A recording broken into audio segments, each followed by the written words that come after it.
Bonjour. Alors, comme j'ai constaté qu'il y avait vraiment beaucoup de points de vue différents sur certains passages de la Bible, aujourd'hui je vais vous parler des anges ou des hommes, c'est-à-dire qui sont les fils de Dieu.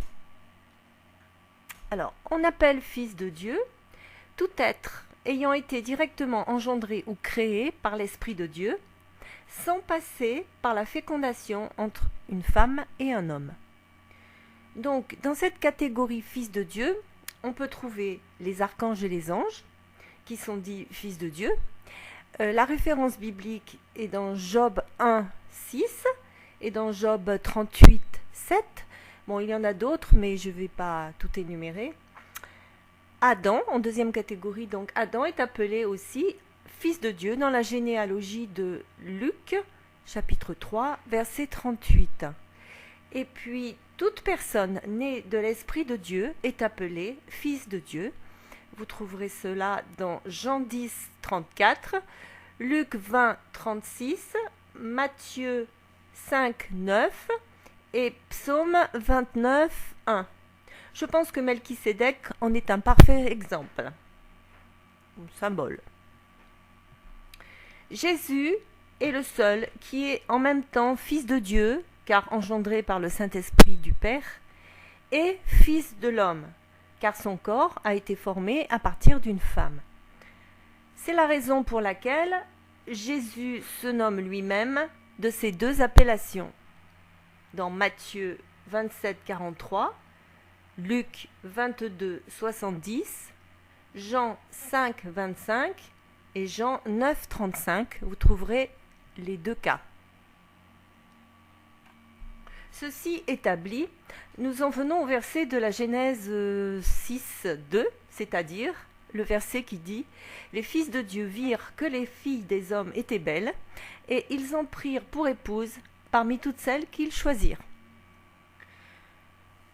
Ce passage donne lieu à de nombreux commentaires et beaucoup ont décidé que ces fils de Dieu ne pouvaient être que des anges. Pourtant, suite à cet événement, regardez bien, Dieu se met en colère. Mais contre qui? Contre les humains. Alors l'Éternel dit, « Mon esprit ne restera pas à toujours dans l'homme, car l'homme n'est que chair, et ses jours seront de 120 ans. » Ceci dans Genèse 6, 3. Dieu serait-il injuste? Non, les fils de Dieu étaient bien des hommes, et pour que nous n'en doutions point, Dieu mentionne bien qu'ils n'étaient que chair. D'ailleurs, Jésus nous le dit bien, les anges ne se marient pas. Sa réponse est mentionnée dans 3 évangiles. Pour bien appuyer ceci, Matthieu 22, 29, Marc 12, 24 et Luc 20, 34.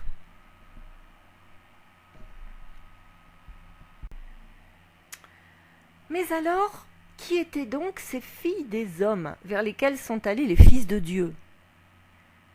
Des êtres humains, elles aussi, mais particulièrement belles.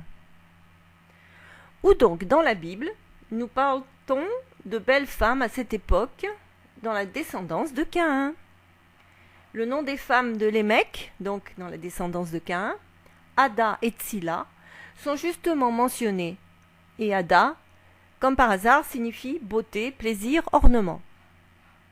Cette descendance de Caïn avait d'ailleurs des qualités humaines assez appréciables. Il y avait notamment des forgerons et des musiciens, très habiles de leurs mains, nous dit la Bible. Cependant, ces gens ne vivaient pas en présence de Dieu.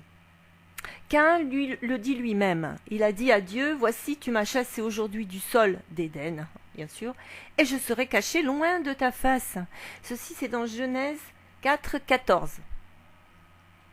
Son peuple, donc, à Caïn, habitait à l'orient d'Éden, dans le désert de Nod.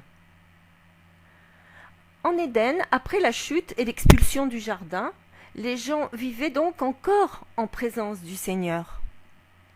Adam était quand même fils de Dieu, créé directement par Dieu, et la généalogie de Luc 3, 38 nous le précise bien. Il a engendré 7 à son image, comme lui-même, et ainsi toute sa descendance bénie. Ils étaient donc ces fameux fils de Dieu.